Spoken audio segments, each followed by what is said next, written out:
अविदित ब्रह्म प्रतिषेधात् कथं तरी मन्यसे इत्युक्ते आहा वेद चैति।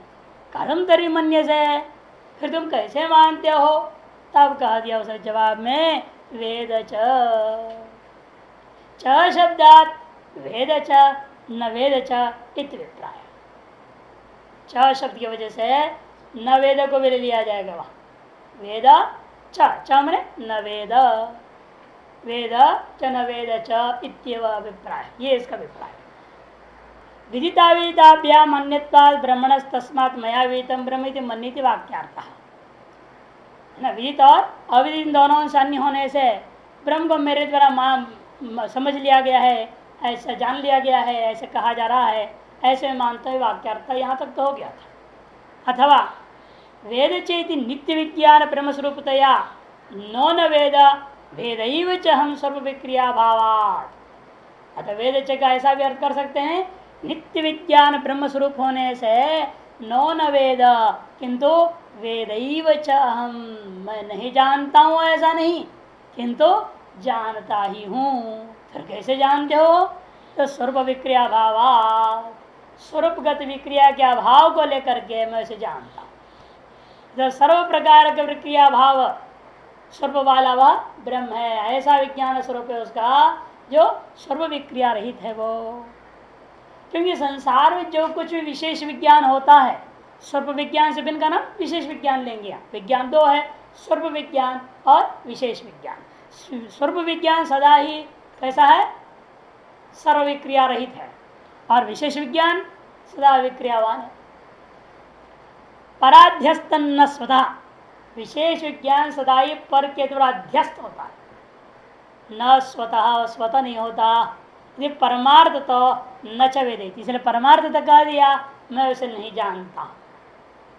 यो न तद्वेद तद्वेद, किंतु मेरा कहना यह है, जो जैसे मैं उसको जाना वैसे जो जानेगा वही उसे जानता। जिस प्रकार से मैंने उसको जाना उस प्रकार से हम लोगों में से जो कोई जानता है वही उसे जानता है। यदि पक्षांतर निराशार्थम आमनाय उक्तार्थनवादात, पक्षांतर का निराश करने के लिए ही दोबारा उक्त का ही अनुवाद करते हुए पाठ किया है श्रुति ने। आमनाय उक्तार्थनवादा, ये जो श्रुति का पाठ है उक्तार्थ का अनुवाद होने से यह मानना चाहिए, नहीं तो पुनरुक्ति दोष हो जाएगा। कोई प्रयोजन ना हो और अनुवाद दोबारा करें तो पुनरुक्ति दोष माना जाता है। इससे प्रयोजन क्या बता दिया? पक्षांतर का निराश। क्योंकि लौकिक विषयों में संसार में देखा जाता है मुंडे मुंडे मतिर भिन्ना, जितने लौकिक विषय है आप उसका अनुभव करेंगे तो जितने लोग अनुभव करेंगे उतनी ही उसकी अपने अपने अलग अलग बयान देंगे उसके बारे में। सकल पुरुषों के अनुभव एक कभी नहीं हो सकता है किस विषय में?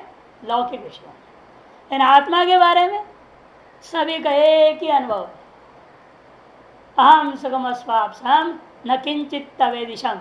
जो सुषुप्ति के ही सर्वानुभव एक ही पूरे संसार में, चाहे पुरुष हो चाहे स्त्री हो चाहे नपुंसक हो चाहे कोई भी हो, सबका सुषुप्ति ही समान अनुभव है। जब तब स्वरूपानुभव में भेद कहां से आ जाएगा? सवाल ही नहीं उठता है। इसे स्वरूपानुभव के बारे में जो कोई कुछ कहेगा तो उसमें तो कभी कोई भेद हो ही नहीं सकता। और यदि कोई इसी तरह से ब्रह्मानुभूति में भी भेद कथन करता है, जैसे अनेकों आचार्यों ने किया, वो ब्रह्म कैसा है? विशिष्ट अद्वैत है वो ब्रह्म कैसा है? विशिष्ट अविशिष्ट अद्वैत है वो ब्रह्म कैसा है? द्वैत अद्वैतात्मक है वो ब्रह्म कैसा है? भेदाभेदात्मक है वो ब्रह्म कैसा है? शुद्ध द्वैत है वो। और कैसा है? अचिंत्य भेदाभेदात्मक है ब्रह्म। ऐसे सभी ना अपना अपना अलग अलग अलग है। उन सभी पक्षांतरों का निराश करने के लिए ही श्रुति दोबारा कह रही है यहाँ, यो न तद्वेद तद्वेद नो न वेदेति वेद। लौकिक व्यवहार में देखने को मिलता है, मान लो सभी को ले गए आप चारधाम यात्रा करा दो, है चारधाम यात्रा, आने के बाद बोलो सभी लोग अपना अपना अनुभव लिखो, जो सामान्य वो बात नहीं कि हम बस में गए वहां उतरे, अरे ये सब में की जरूरत नहीं, सब समान है। सभी बस में गए, सब एक जगह ही उतरे हैं, वहां से एक जगह पैदल चले हैं। लेकिन वो सामान्य कथन को मत करके अपना विशेष अनुभव बोलो, तब देखना जो आदमी जो जो अपना अपना अनुभव लिखेगा एक दूसरे अनुभव का बिल्कुल तालमेल नहीं रहेगा। कोई कहेगा बड़ा पहाड़ बहुत सुंदर था, और कोई पहाड़ चढ़ना बिल्कुल बेकार काम है, जिसका पाप जगता है वही हिमालय जाता है। इतना कांटा, इतना पत्थर, इतनी चढ़ाई, इतनी पसीने, इतना परेशानी, ऐसे कोई उल्टा लिखेगा। ठीक उल्टा है ना। ये कदम महापुण्य बात था कि इतना दिव्य दृश्य दिखा, क्या है वहां पर जो है हिम के अच्छा चोटियां मुझे दिखाई दी, बड़ा आनंद आया, वहां अनेकों जन्मों का पुण्य था कि हिमालय पहुंचा कहेगा। ठीक विपरीत अनुभव इस संसार के विषय में सब में ऐसे ही है। इस तरह से मान लो कि 10 मंजिल का मकान है, हर मंजिल पे एक आदमी को खड़ा कर दिया आपने, और वह तुम शहर को देखो चारों इस मकान में घूम घूम करके अपने अपने मंजिल में घूमो और चारों तरफ शहर देख करके अपना अनुभव लिखो। हाँ, अलग अलग सबका अलग अलग लिखा था। क्यों? जितना हाइट में जा रहा वैसे अलग अलग दिखता है ना उसको। सबसे ऊपर वाले कहेगा हमको सारे मकान तो खिलौने दिखे, और सबसे नीचे वाले उसको सामने की दुकानें दिखती हैं और कोई शहर ही नहीं दिखता। वो शहर क्या है, मैंने बाजार ही शहर है लिख देगा वो, नीचे वाला मंजिल यही तो लिखेगा, तो उसके सामने बाजार दिख रहा है, चारों तरफ दुकानें लगी हुई है। और सबसे ऊपर वाला कहेगा शहर माने एक चित्रपट पर लिखा हुआ खिलौनों के खेल समुदाय जैसे दिखता है। इन दोनों ही सही है अपने अपने जगह पर, दोनों उसी शहर के बारे में लिख रहे हैं, दोनों सही लिख रहे हैं, दोनों के अपना अनुभव है। इन लौकिक विषय का यही सबसे भारी समस्या है। जो व्यक्ति जैसा अनुभव करता है उस विषय का किंचित अंश मात्र ग्रहण कर पाता है, सर्वांश में कोई अनुभव कर नहीं पाता। सर्वांश में जो जो अनुभव कर लेगा वो अनुभव समान हो जाएगा। लेकिन यह ब्रह्म कैसा है? अंशांश भाव वाला है नहीं, वो पूर्ण है, अंतपूर्ण बहिपूर्ण सर्वदा पूर्ण है। वो कहीं भी अपूर्ण नहीं है, कहीं सावय वस्तु नहीं है वो। अतएव उसको जो अनुभव करेगा किंचित अंश को लेकर व्यवहार कर सकता है क्या? कथन कर सकता है?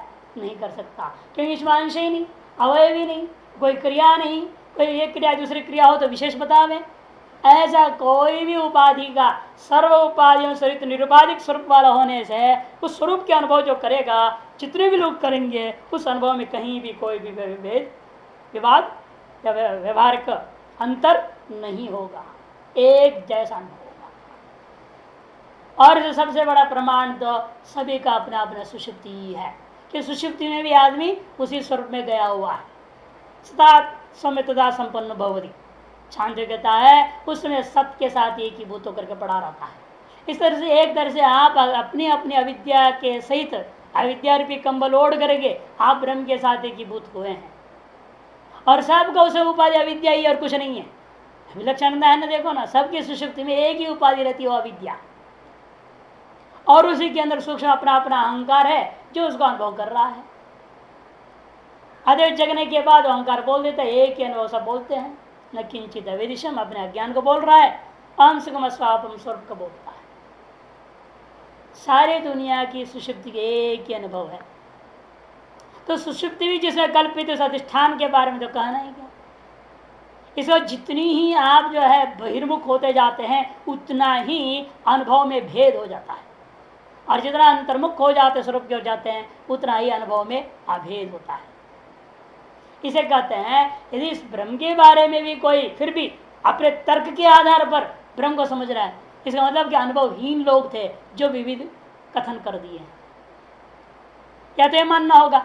नहीं तो दूसरा पक्ष हो सकता है अधिकारी भेद से जान भगवान ही इतने 10 आचार्य के रूप में आए और 10 अलग अलग सिद्धांत दिया, तत्त अधिकारियों के लिए आवश्यक था। क्यों? सारी दुनिया एक में अद्वितीय केवलाद्वैत वेदांत शंकर प्रतिपाद्य के योग्य नहीं है। कोई विशिष्टाद्वैत का है, कोई विशिष्ट अविशिष्टाद्वैत के अधिकारी है, कोई द्वैत के अधिकारी है। जो जैसा अधिकारी उसको वैसा सिद्धांत भगवान ने दे दिया, और जो नास्तिक उसको नास्तिक सिद्धांत भगवान ने ही बना करके दे दिया। भगवान ही तो आए थे, बुद्ध भगवान बन के, जैन भगवान। और जो इनके भी अधिकारी बिल्कुल सनातन धर्म के अधिकारी नहीं, उनके लिए जीसस बन गए, उधर उधर मोहम्मद बन गए, उनके लिए अपना क्रिश्चियनिटी शुरू कर दिया, इधर इस्लाम शुरू कर दिया।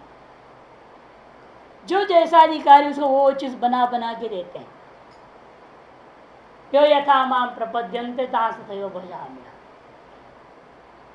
जो जिस रूप से मेरे को देख के ग्रहण करके मेरे चक्कर में आता है उसको उसी रूप से वैसे दिखा देता हूँ मैं उसको, वही चीज मैं उसको दे देता हूँ। लो भाई तुम यही संप्रदाय के लायक है तो ठीक है, तुम्हारे लिए भी संप्रदाय बना देते हैं। ऐसे बहुत सारे संप्रदाय भी हो गए, पंथ हो गए।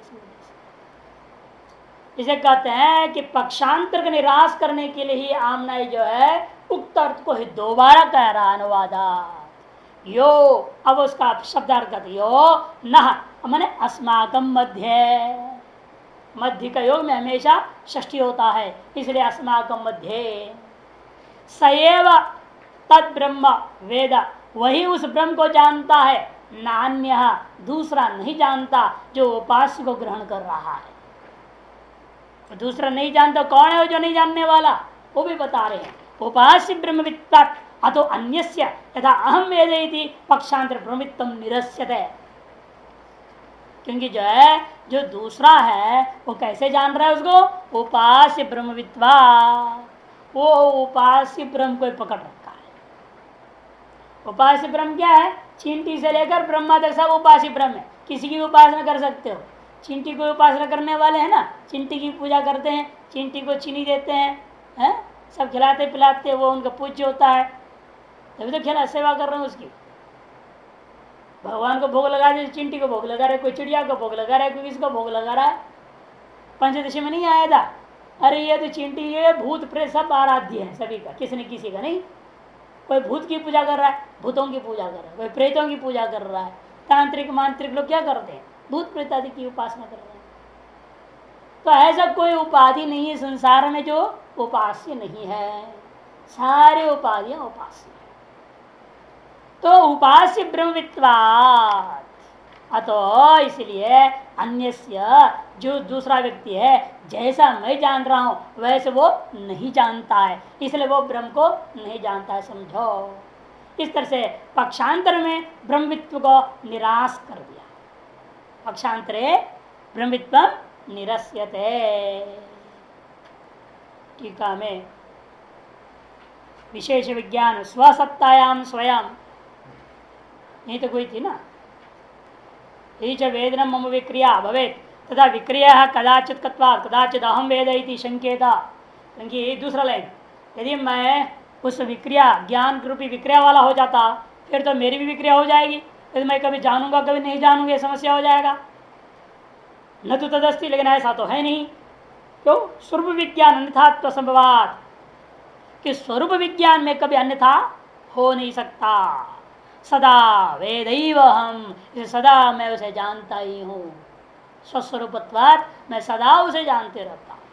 यदा स्वाभाविक अचलतया पर्वता तिष्ठन्ति व्यपदेश तद्वत्। यद्यपि कैसा है ये पर्वत, स्वाभाविक रूप में अचल है, फिर भी क्या कहते, पर्वता तिष्ठन्ति ध्यायन्ति व हेलायन्ति व। उसी प्रकार से यहाँ पर भी व्यवहार हो गया। वह ब्रह्म तो नित्य स्वप्रकाश है, विज्ञान क्या है जो वो स्वरूपभूत विज्ञान है, फिर भी कह दिया जाता है मैं उसे जानता हूँ, ये कह दिया है। जैसे पर्वत अचल होते हुए भी उनको कह दिया पर्वत बैठे हैं, इसलिए क्या कभी चलते भी हैं, क्या अब बैठ गए, नहीं कभी तो उड़ते थे अब बैठ गए हैं, कभी उड़ते थे, इंद्र इनके पंख काट दिए तो सब बैठ गए। उसका अर्थ अलग है, लेकिन ऐसे समझ लेना भैया नहीं तो। लेकिन बैठे भी तो अभी तो आपके लिए क्या है, आपने तो उड़ता हुआ देखा नहीं तो कथा है, उस कथा का अर्थ अलग है। वो कभी उड़े नहीं है, कभी कोई काटा नहीं है, करना बैठा है, वो सदा चल ही रहा है। वो उसका नाम भी इसलिए एक अचल है। यदि वो उड़ जाता पहाड़ फिर तो पृथ्वी भी उड़ जाती। क्यों, पहाड़ों का नाम ही महिधर है। उन पृथ्वी पर उसकी जो वजन है ना, इसी वजह से तो समुद्र में टिका है पृथ्वी, नहीं तो पृथ्वी लुढ़क जाती सारी। जैसे पानी में एक नींबू डाल दो तो क्या हो जाता है, लुढ़क पड़क हो जाए वो, या नहीं। वो प्रवाह में तो क्या कहना, लहर जाओ। उसको टिकाने के लिए क्या है, ये पहाड़े हैं। इस पृथ्वी पर से जगह जगह पहाड़ बना दिया भगवान ने, ताकि इसको पूरा ऐसा वजन से दबा कर रखा हुआ है, उछलने नहीं देता है पानी। ऐसा इनका नाम रख दिया बहिदर। और यदि उड़ जाते तो पृथ्वी तो गई, इसलिए कभी उड़े नहीं है। तो कहा कथा का तात्पर्य कुछ और होता है, ऐसी कथाओं की समझना चाहिए। खैर, तो इसलिए कहते कभी चले ही नहीं है, स्वाभाविक अचल स्वरूप वाले ही है। फिर भी क्या कहा जाता है, पर्वता तिष्ठन्ति। उसी प्रकार से वार भी हमने कर दिया है, व्यपदेश हो गया, अहम वेद ब्रह्म, मैं उस ब्रह्म को जानता हूं इत्यादि। स्वसत्ता स्वयं प्रमा, क्योंकि स्वसत्ता में स्वयं प्रमारूप है। वो स्वप्रकाशत्व आदय व्याख्यातम, स्वप्रकाशत्व को लेकर के व्याख्यान किया था। उसी व्याख्या को च शब्द कर दूसरे शब्दावली में कहते हैं नित्य विज्ञान ब्रह्म स्वरूपतया इति। आगमाद विचार सहकृता जातम ब्रह्मात्मक ब्रह्मात्मकता व्यंजकम अंतकरण परिणाम रूपम ब्रह्म अस्मीति विशेष विज्ञानम तत्परेण अंतकरणेन उपाधिना आत्मनि अध्यस्तम न परमार्थ ज्ञानवत्तम आत्मनि न वेद चेति घटते। वास्तव में जो अहम ब्रह्मास्मिति वेद ये जो कर रहा है वो भी क्या है, अंतकरण का परिणाम विशेष है। वो अंतकरण का परिणाम विशेष कहाँ अध्यस्त है, आत्मा में ही अध्यस्त है। इसलिए यह जो कोई कहता भी हो हम ब्रह्मास्मृति वेद ये विशेष विज्ञान है, तो हम भी उसको भी मान लेंगे, कोई आपत्ति नहीं है। क्योंकि वह विशेष विज्ञान अध्यस्त है, पारमार्थिक नहीं है। परमार्थता वह ये ज्ञान भी नहीं हो सकता, हम ब्रह्मास्मि भी नहीं हो सकता है, बोल नहीं सकता। इसे कहते हैं आगमाद विचार सहकृता जातम। आगम और विचार की सहायता से उत्पन्न हुआ क्या, ब्रह्मात्मकता व्यंजकम अंतकरण परिणाम रूपम ब्रह्मस्मृति विशेष विज्ञान। क्या उत्पन्न हुआ है, ब्रह्मात्मकता का अभिव्यंजक एक अंतकरण का परिणाम रूपा ब्रह्मस्मी ज्ञान उत्पन्न हुआ। अतएव अंतकरण का परिणाम होने से क्या ये विशेष विज्ञान ही है।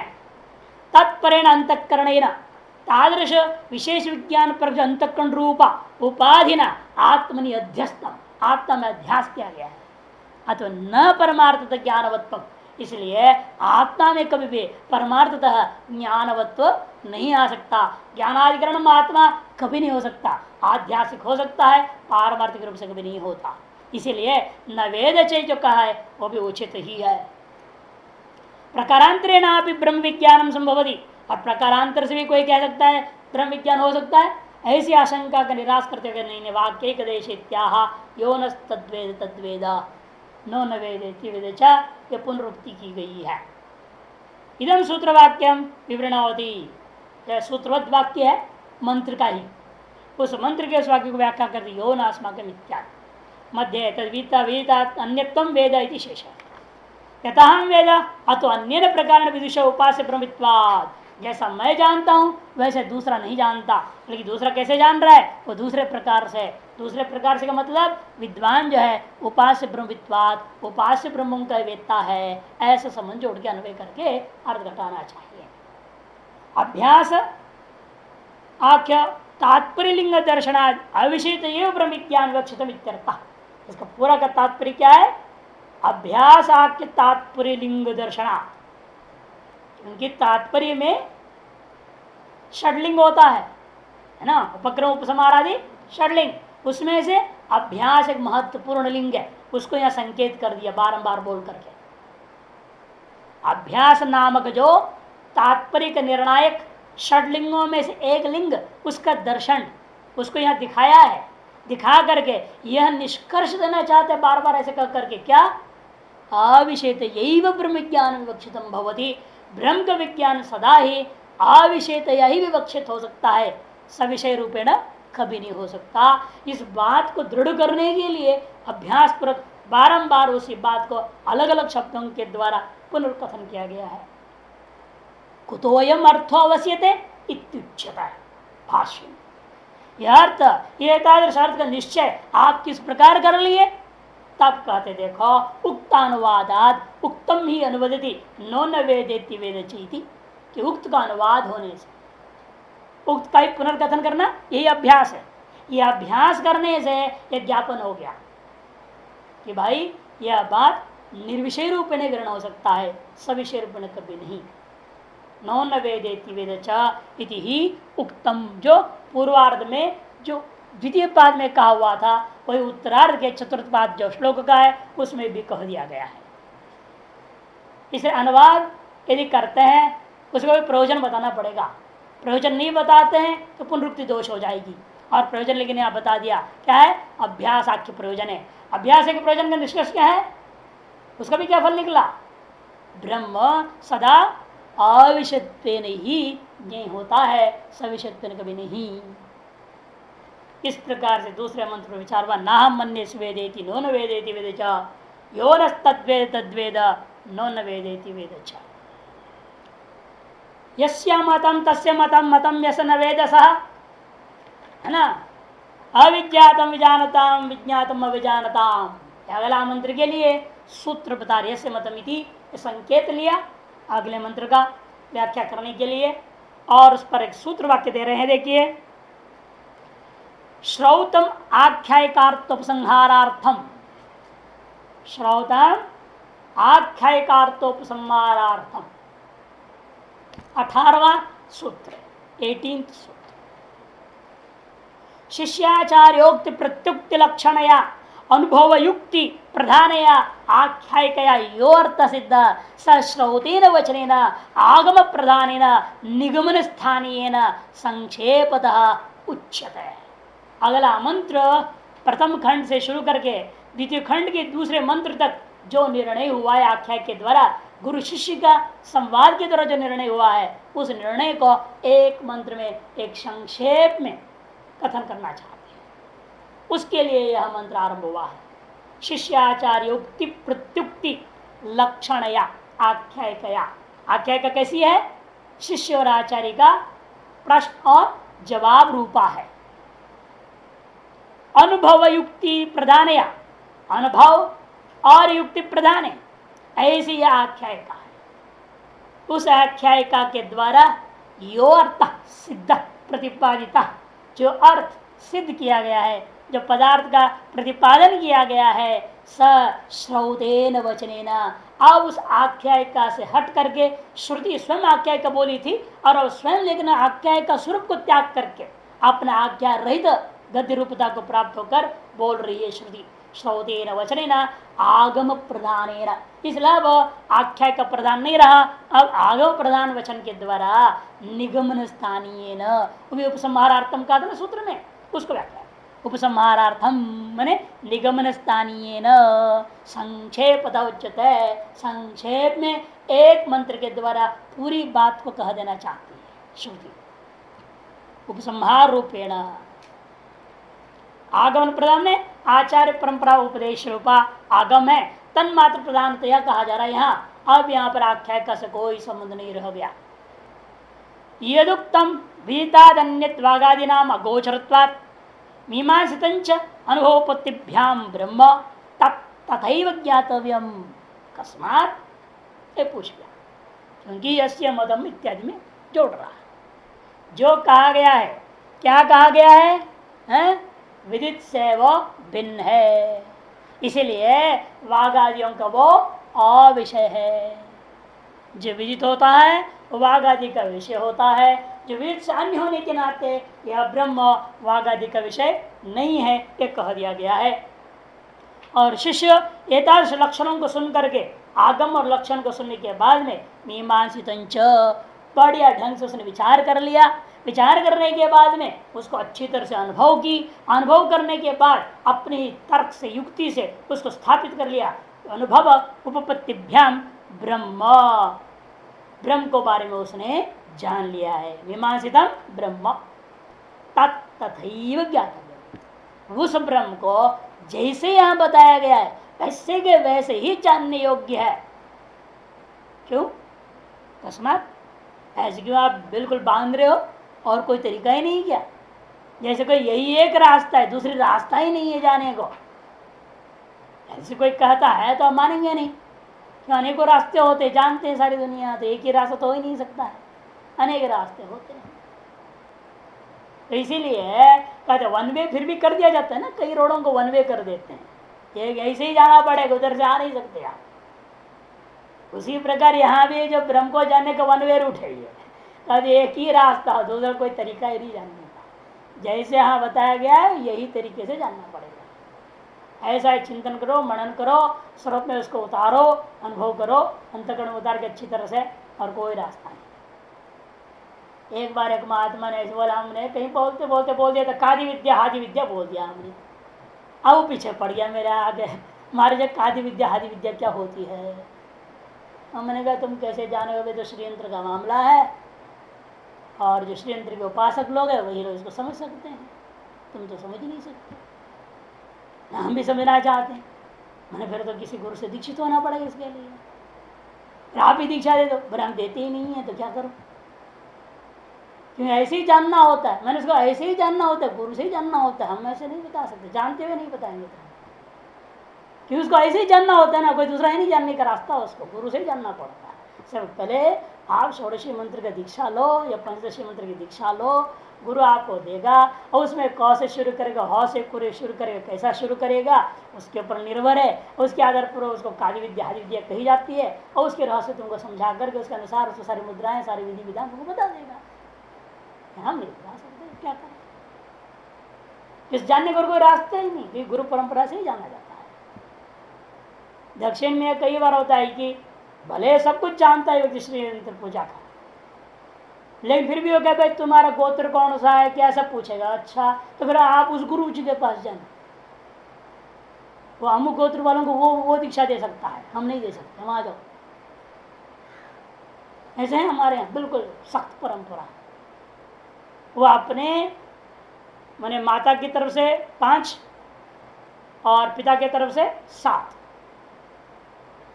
या 4 और 7 है, ऐसे कुछ है, 11 या 12 गोत्र है। उतने ही गोत्र वालों को दीक्षा देते हैं, उसे भिन्न गोत्रों को नहीं देते। और वो अगला है वो भी ऐसा ही है, वो अपने जो हिसाब किताब 11-12 गोत्रों को देगा, जो कोई आए सबको। आजकल वो वैसे भी लोग हैं, जो भी आए शूद्र भी आए तो उसको भी देने वाले लोग भी हैं, ऐसे भी गुरु लोग हैं। उनकी संख्या बताना चाहिए, हमारे इतने शिष्य लोग देखो दुनिया में, वो संख्या बढ़ाने के चक्कर में सबको दिए जा रहे हैं। इनको सख्त परंपरा वाले बिल्कुल नहीं देते, दूसरे गोत्र वाले को देंगे।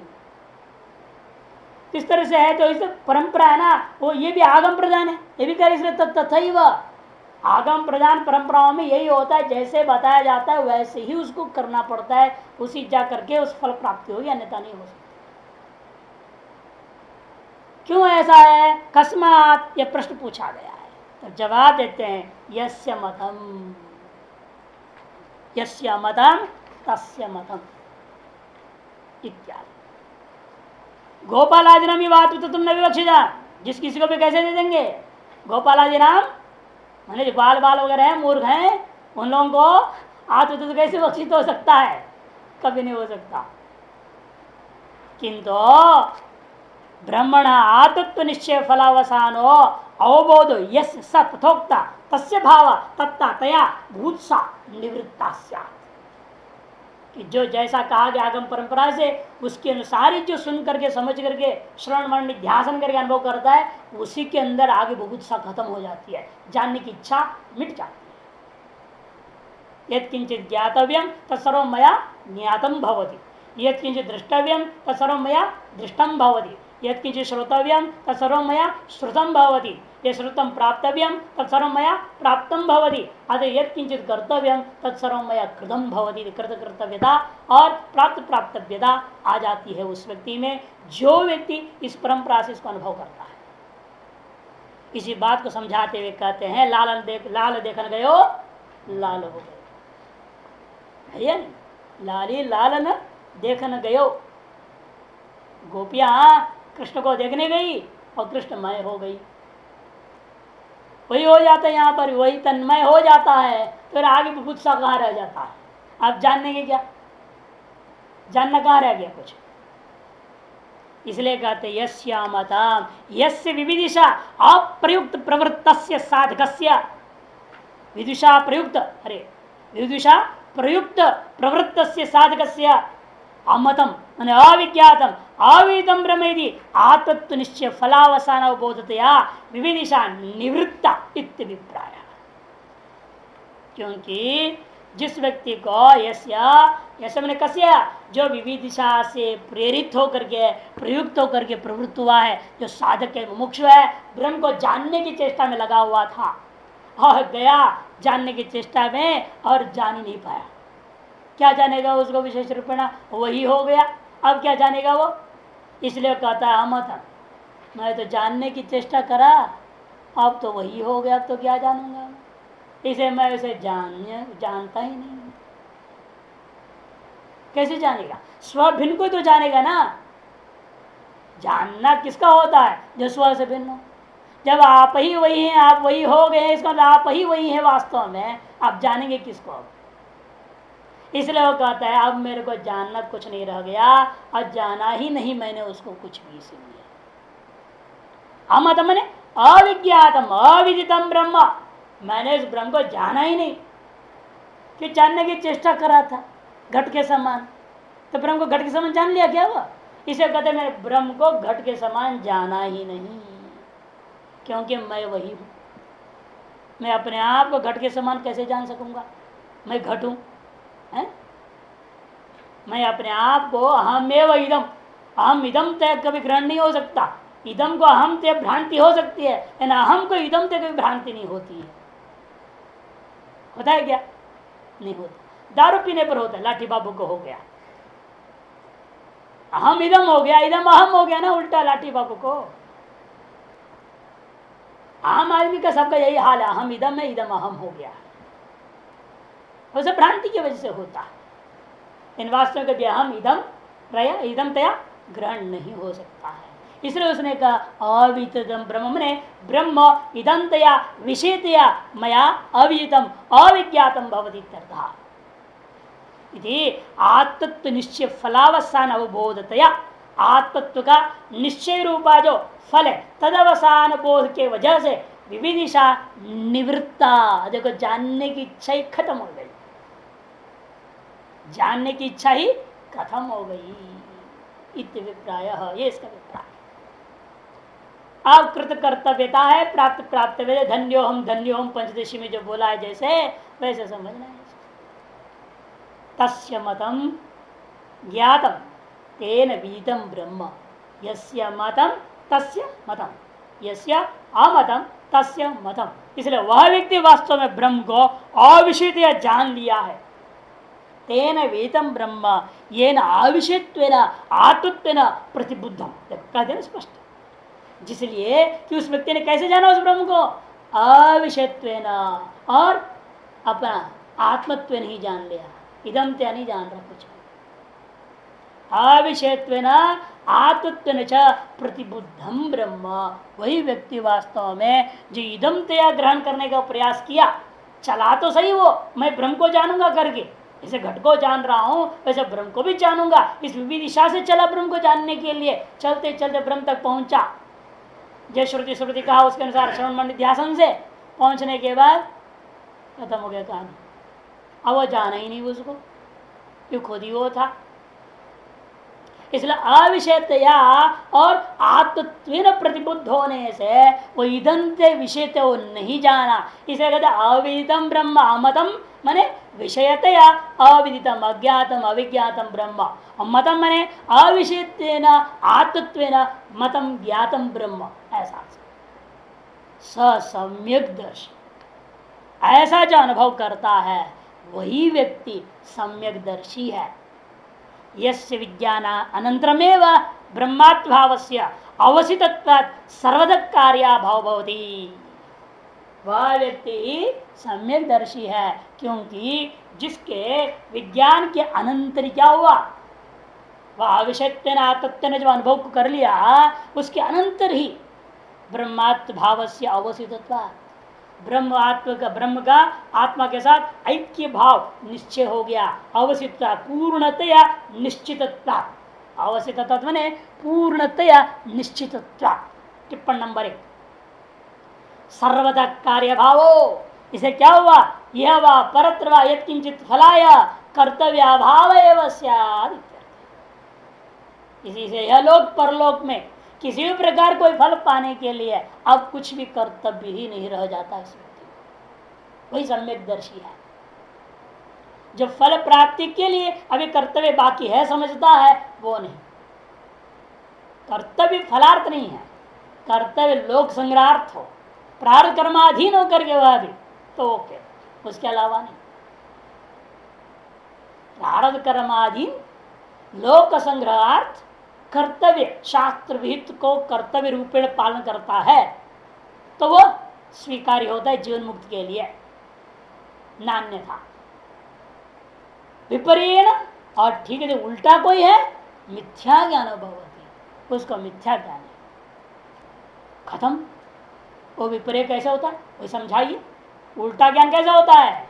मतम विदितम ज्ञातम मया यथा अयं घटो ज्ञातम मया तथा इदम ब्रह्म भी मया इदम तो या विषयतया ज्ञातम इंद्रिय ही, ऐसा यदि कोई कहता है तो मूर्ख ही तो है वो। अरे ब्रह्म को इंद्रियों से घटादि के समान कोई देख सकता है क्या? और बोल रहे मैं मतम ज्ञातम इंद्रिय ही विषयतया घटवत, इसीलिए वो अज्ञातम यस्य मदम तस्य अमतम भवति। कथम माने मतम बीतम ज्ञातम मया ब्रह्म इति यस्य विज्ञानम, या ज्ञातम है मैंने इदम तया विषयतया, ऐसा समझ लेना पूर्व के विपरीत। विषयतया घटादिवत इंद्रिय ही ज्ञातम मया, ऐसा अध्यार कर लेना। ऊपर पेंसिल से लिख दो, इंद्रिय ही विषयतया ज्ञातम मया ब्रह्म इति यस्य विज्ञान, ऐसा जिस व्यक्ति को विज्ञान होता है स मिथ्यादर्शी, वो मिथ्यादर्शी है। ऐसा जो झूठे ब्रह्मज्ञानी लोग हैं ये सब मिथ्यादर्शी लोग हैं। मिथ्या आदर्श है ना, मिथ्या आदर्श की स्थापना कर रहे, मिथ्यादर्शी आदर्श सार्वभौम बोलते हैं ना महात्मा को, मिथ्या आदर्श सार्वभौम है वो ये मिथ्या में दीर्घ तो ही है, परिच्छेद करने की बात है। मिथ्या दर्शी भी बोल सकते हो, मिथ्या आदर्शी भी बोल सकते हो, कोई दिक्कत नहीं है। आकर्षण दीर्घ हो गया क्यों ठीक है ना, आदर्शी भी है परिच्छेद ऐसा भी कर लो। मिथ्यादर्शित्व ब्रह्म आदर्शी है ना, अध्यार करना पड़ेगा ना। आदर्शी कसी आदर्शी, मिथ्या दर्शी एवं ब्रह्मण आदर्शी, अधिक बीच में घुसाना पड़ जाएगा समास के बीच में। विपरीत विज्ञानो विदिताद अन्यत्वाद ब्रह्मणो, क्योंकि ब्रह्म तो सदा विदित से अन्य का है आगम ने, और उसने विदित समझ लिया विषयतया उसको। न वेद स न विजानाति, निश्चित रूपेण वह बिल्कुल उस ब्रह्म को जानता ही नहीं। तत् सिद्धम ततश्च सिद्धम अवैधिक विज्ञान से मिथ्यात्म, इसे स्पष्ट हो गया। जितनी भी दर्शन है, पाश्चात्य हो चाहे भारतीय दर्शन हो, चाहे भारतीय 12 हो या 2550 जितनी भी दर्शन है, चाहे पाश्चात्य जितने भी दर्शन है, जितने भी अवैदिक है, एकदर्श ब्रह्म ज्ञान को कथन करने वाला यह एकमात्र वैदिक शांकर वेदांत को छोड़कर बाकी सारा जो दर्शन है क्या है वो मिथ्यात्व। ऐसे कैसे आपने कह दिया, नाम लेकर बोलते इसलिए भाष्यकार, हम डरते नहीं इस बात को सच बोलने के लिए है। देखो नाम लेके बोल रहे अब्रह्म विषयतया निंदित तथा कपिल कर्ण भूक आदि समय विहित ब्रह्म विषयत्वाद अनुपस्थित तर्कजन्यत्वाद विविदिशा अनिवृत्त मिथ्यात्म। बहुत बड़ी घोषणा कर दे रहे भाष्यकार यहाँ पर, भयंकर। सारे आस्तिक दर्शन अपना भी उड़ा दिया है, खत्म, सब मिथ्या है। इस दृष्टिकोण से, वैदिक ब्रह्म दृष्टिकोण से भगवान ये नहीं कह रहे मेरा केवल अद्वैत वेदांत दृष्टिकोण से। भगवान क्या कह रहे, भाष्यकार बड़े सतर्क है, सिद्धम वैदिक विज्ञान, ये मेरा कोई मत नहीं है शांकर अद्वैत वेदांत, शांकर मत नहीं, ये वैदिक सिद्धांत में बता दिया बस। ये परंपरा से, आगम परंपरा से आया हुआ है, मेरा मत कहां से हो जो आगम परंपरा की आई हुई है। तो मेरा परंपरा का मतलब तब होगा ना जब मेरी अपनी खोपड़ी कुछ ऊपर उसमें घुसा दूं, तो परंपरा से अतिरिक्त करके है ना, ऐसा कुछ नहीं। हम जो कह रहे हैं, जो लिख रहे हैं, इसमें मेरा अपनी बुद्धि का एक अक्षर भी नहीं है, परंपरा से श्रुत को हमने सुसज्जित कर दिया है। इसलिए कहते हैं अब्रह्म विषयतया कपिल माने सांख्य उपलक्षित होगा, योग भी कणभुक माने वैशेषिक उपलक्षण कर दो, न्यायिक और मीमांसक जो भी ज्ञान ग्रहणा तो मानते हैं, मीमांसक आदि भी उसके जैसे ही चलते हैं, द्रव्य आदि भी उसी प्रकार से मानते हैं। न्यायिक वैशेषिक मीमांसक 3 इकट्ठे हो गए और कपिल का से 2 इकट्ठे हो गया, 3 तो 5 हो गए ना, पूरा हमारा आस्तिक पूरी 6 में से 5 आ ही गए। और छठा है वेदांत, वो अपना वैदिक सिद्धांत है, वैदिक दर्शन है, इसमें से एक को छोड़कर बाकी जितनी भी है पांचों को इकट्ठा ले ले, दो ही नाम से कपिल कर्णभुक से पांचों आ गया। कपिल से सांख्य है, उसे ग्रहण किसको कर रहे हो? योग को, उसका छोटा भाई या बड़ा भाई जो भी हो, वे दोनों इकट्ठे हो गए। और कर्णभुक से नाम होता है वैशेषिक का, उसके साथ और दो जुड़ गया, उसकी सदृश चलने वाले लोग नैयायिक लोग और मीमांसक, तो पांच पूरे हुए कि नहीं हुए? पांच आस्तिक दर्शन ले लिया। और इसी से उपलक्षण समझे सब अन्य जितने भी नास्तिक दर्शन है, पाश्चात्य दर्शन है, अन्य जितने अंत पंथ जितने भी हो रखे हैं, नया संप्रदाय वगैरह सब इकट्ठे आ गए, आदि से पूरा इकट्ठा कर दिया। कर्णभुक आदि समय से इत्यादि।